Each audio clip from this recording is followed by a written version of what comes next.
Acara ini disponsori oleh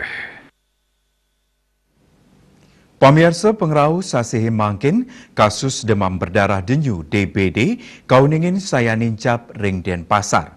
Punika mawinan samian desa kelurahan ring widangan inucap sayan ngerajegang malih usaha untuk namakin penglalah DBD melarapan fogging.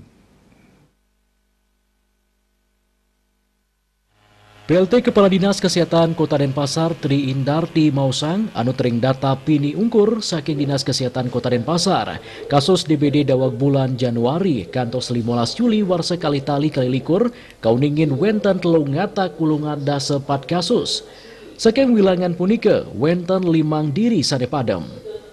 Lianan punika penglalah kasus DBD nyabran bulan ring warsane mangkin utamanya ring bulan Januari wenten 137 kasus, raris ring pada bulan Februari wenten 73 kasus, Maret 115 kasus, April 114 kasus, Mei 144 kasus, Juni 16 kasus, saharing bulan Juli selikur kasus.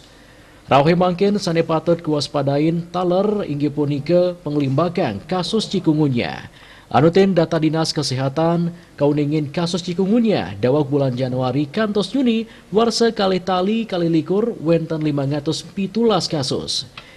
Hinggian kasus nyabran bulan inggih punika Januari petang dasa kali kasus, Februari seket sia kasus, Maret petang dasa 3 kasus, April 103 kasus, Mei 103 dasa 4 kasus, Mewah Juni 8 dasa 6 kasus. Asmara Putra, Bali Pos.